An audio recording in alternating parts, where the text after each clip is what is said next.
Hi there guys, so in today's video we are going to cover how you can build a fully automated data analyst agent from the comfort of your Microsoft Teams chat so you can chat to and query data and pull crucial insights and analysis whenever you need. Now to do that we're going to be using N8N. I'm going to talk through the workflow step by step, both from the MS Teams end as well as here in N8N. And just for context as well, I had to obviously generate some data to do this. So it's actually mock telemetry data from a fictitious shipping company that has hundreds of drivers and trucks and hundreds of thousands of journeys a year, and is pulling in information in relation to everything you could possibly want to know about the journeys, about the deliveries, about the performance, about the emissions, the distance traveled, all of that. So a ton of data, and we want to make sense of it. Cool. So if that is of interest, let's get into the video. So without wasting time, we're just going to start asking some questions and seeing what we get back. So we'll start with some softballs. Actually, I'll tell you what, let's just kind of say hello and see how it responds. And while it's doing that, let's get a load on the questions. So many in 2024.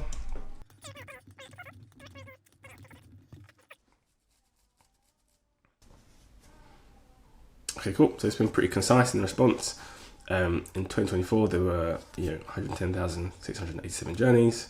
We've got the kind of deliveries completed, and we've also got the delivery completion rate as well.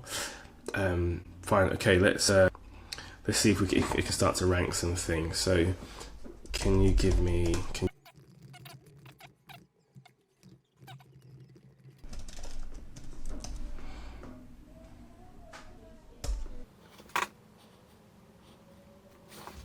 Okay, here we are. Here's the month-by-month breakdown, average distance traveled and number of journeys. Okay, so I've been using this now for a little while.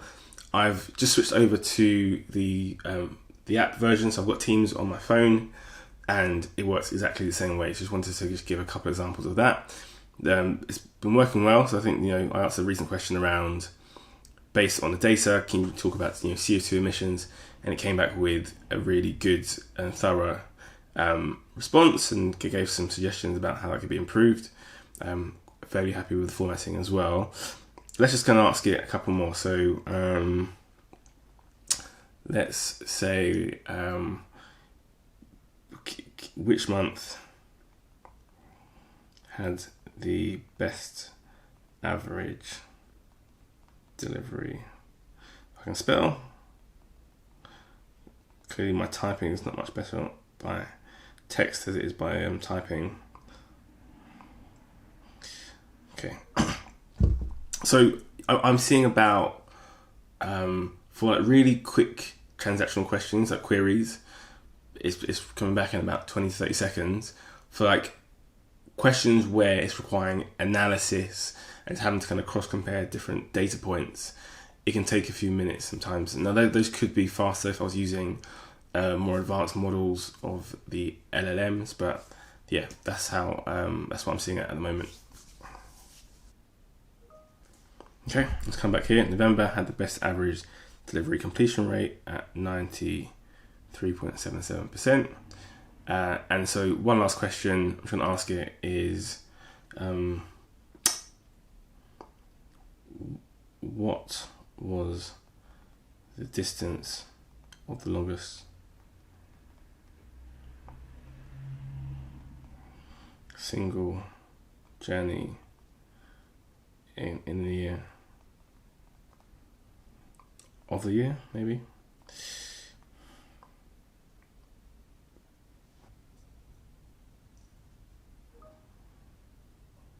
Okay, great. So it's given me a response for that. Okay, so now that we've seen how this works in practice, we can begin to build it out, and we're going to start by building a webhook from MS Teams. Okay, so it's worth saying here that you don't have to use Microsoft Teams.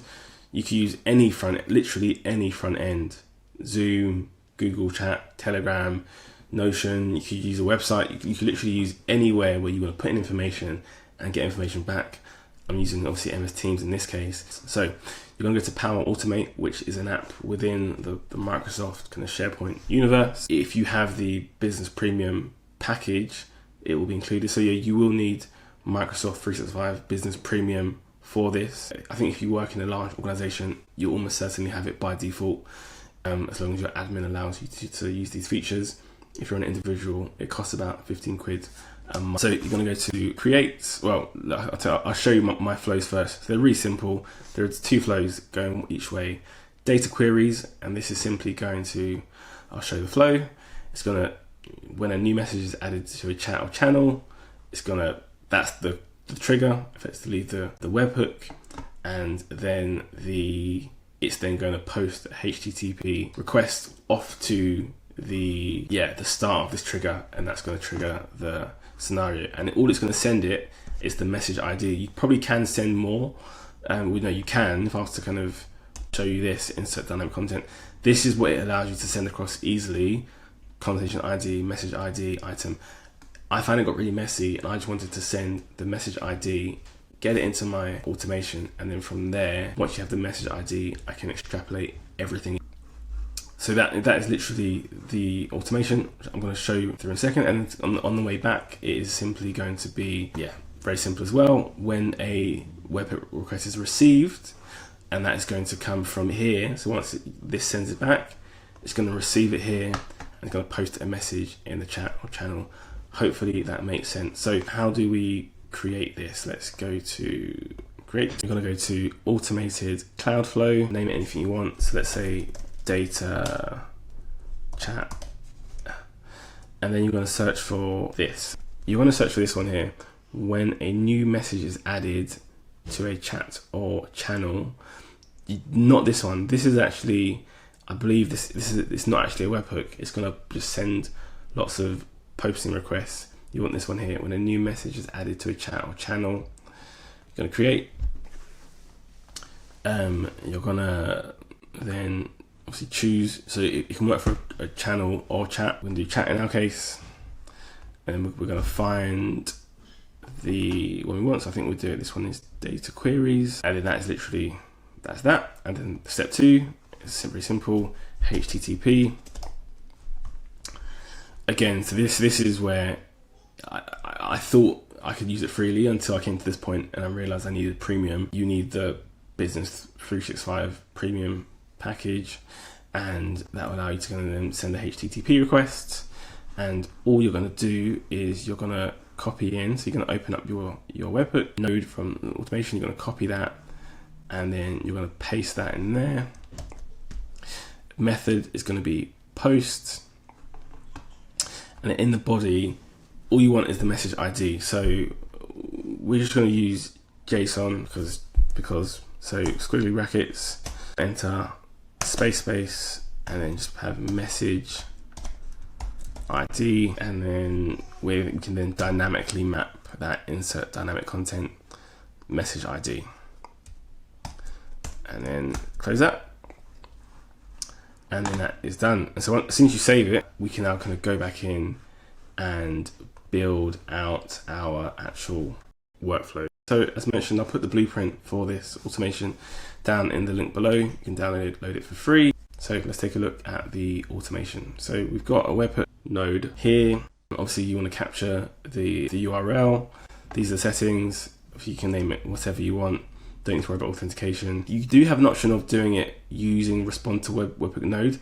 I actually prefer a more manual approach. So I just set it to immediately, and then I'm going to send it back at the end of the workflow by HTTP, which we'll cover in a second. You're going to press listen for test event, which will then effectively mean that the automation, the N8N automation, is now listening out for the Power Automate. The Power Automate is listening out for a message in your chat. So then as soon as you put anything in your chat here, the flow will be successful on both of these, and then it's going to generate all this information here. All you need from the webhook is the message ID. Once you have the message ID, that is what we need. That's what we're going to put in here. So you're going to basically go to schema. You can dynamically drag it over from the previous node into here. Now it may look like similar information in terms of what the webhook gives you, but it's actually a little bit more, and it's more helpful. And the main thing that you get is you get the actual content. So in this case, for the message I was testing, hello is there. I've then added a filter step. So why do you need a filter step? Because the end result of this trigger is a posted message in the Teams chat, and the starting point of the trigger is a posted message in the Teams chat. If you do not add a filter, it will just loop indefinitely. I wanted to stop it from triggering at all, but it became actually very complicated to do in Power Automate. And so it's going to trigger the second time, and you're going to catch it here. And this filter basically says if it determines that it's a bot. So the difference between a message posted by a person and a message posted by a bot is that one says user and one says bot. And so you're going to be able to kind of catch that. So as soon as it recognizes that it's a bot, it's going to stop the flow, which I'm more than fine with. So a little bit messy, but it gets the job done pretty well. So imagine if this is a user posted message, it will go through fine, and then it will get to data assistant. And this is the main agent we have going. And again, all of the information is going to be in the blueprint, but we'll quickly read to see how I've prompted it. Let's open this up. So I've just given it a bunch of instructions. The main thing, I know there's a lot of text on the screen, is I have given it some instructions around behavior, handling. A lot of this is quite generic that you would expect. But the main thing I've given as well is from here, the database schema. It's basically all of the header rows in our table. And the reason for doing that is that it enables it to generate an SQL query, which I think is true for us as well as people. If we saw a database and we couldn't see the data, but we saw all the headings alone are enough to inform us of what is being measured and can allow us to answer intelligent questions. So that's what we've got here. And then, I've just generated from ChatGPT some examples to give it as well. So that is that's going on there. And before we come to look at the output, I'm using Claude SQL query. So what's happening here is that I'm using another agent. So this is actually probably, it doesn't get the same shine as the main agent here, but this is probably actually doing most of the work. And so this is taken from another workflow, and that workflow is over here. So really simple. It's an SQL agent. Now I see most people still using tool agents to do database activity. Now again, at a simple level, that's fine.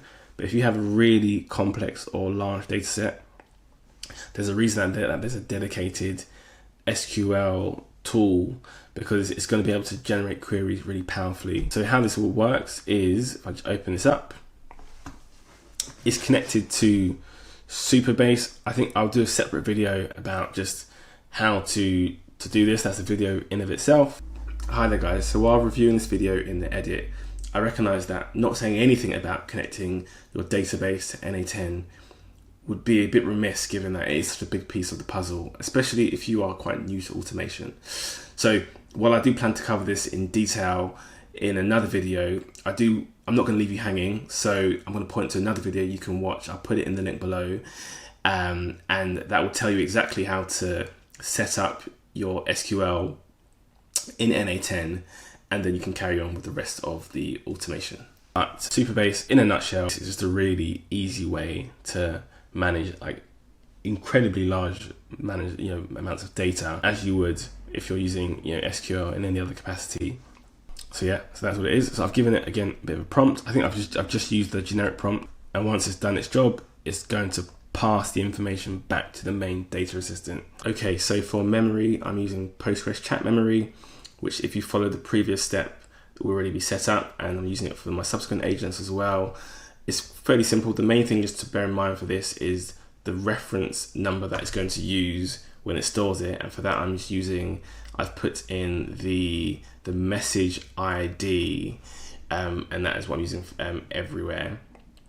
Alternatively, you can just use the default memory option, which if I search memory in nodes, it is the window buffer memory, and then you'll just put in the same information there. Again, but the choice is yours. It doesn't really matter. Okay, and then the next step, it's not really an agent. It's just a very simple workflow task of taking what would typically be it may be a slightly densely worded message from the data assistant and just simplifying it and putting it in better language. So if we look at the message I've given it, I've just basically told it, look, you're going to receive the message from the data assistant, review it, tweak it, make it sound a bit more slick, and then you're going to pass it on to the user. And I've given it the user's name as well in case it wants to just reference that. So and that again, just using, I think I prefer ChatGPT for chat conversational type work, and I prefer Claude for data work, but both can do either job fairly well.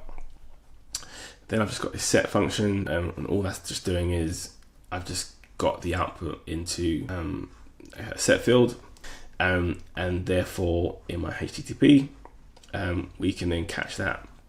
So what's happening with the HTTP is you can, again, as mentioned, I've got up here, there's a native Microsoft Teams create message where you can send it back, but I just found that I didn't have as much control over that. So I prefer using a HTTP. And what's going to happen here is that you're going to post, you're then going to, so the URL, you're going to get it from, you're going to go back to your flow. I don't think I explained how to create the other flow, did I? So the other flow is going to be, how did I create it? No, I think I used one of these as a template and then took it from there. Teams webhook. What did I use? Post to a channel when a web, yeah, so I use this. Post to a chat, sorry. Post to a chat when, oh, I'm using a little bit of a template. I'm actually then deleting half the template, but it's fine. So you're gonna use that, post to a chat when a webhook is received. You're then gonna press continue, you're gonna press create, and then we're gonna edit straight away. So with the template, obviously it sets a bit up. Now I actually don't want this second one here because it's gonna post a card, and I don't want a card, I want a chat. So I'm gonna go to the three dots here, and I'm gonna press delete. Okay, great. So I could have just, anyway. So I'm gonna open this up, and this is going to catch the output from N8N back into Teams. So this URL here, you're gonna copy that, and then you're gonna go back into your, so yeah, just to be clear where we are, you're gonna go into your HTTP node there, and you're going to paste it there, post and then paste. Don't worry about authentication. And again, simply for body, I like to keep it simple, so just body's fine. You can obviously use JSON as I did before, but for some reason I had a bit of an issue, so I'm using the body parameters message and then pasting and just dragging that across to here. And that is it really. If you're finding that some things are just a bit, just feel free to kind of test and play around. Now, some caveats. This was really eye-opening as a potential of what's possible. Now there are 100 other things I can add to this that by the end of creating that, I think will be transformational. Things like we want to add a visualization. We can add a lot more in terms of insights and analysis, I think, which is the next step. We can begin to kind of carry this over, not just from Teams, but to other platforms as well. So it's just, we can turn this into a dashboard. There's so many things we can do, but I think it's been really eye-opening for me to see just the art of the possible. So that is the workflow. I'm going to try and edit this down to under 20 minutes. So you let me know whether I failed or succeeded. Thank you for watching, and I will see you in the next video.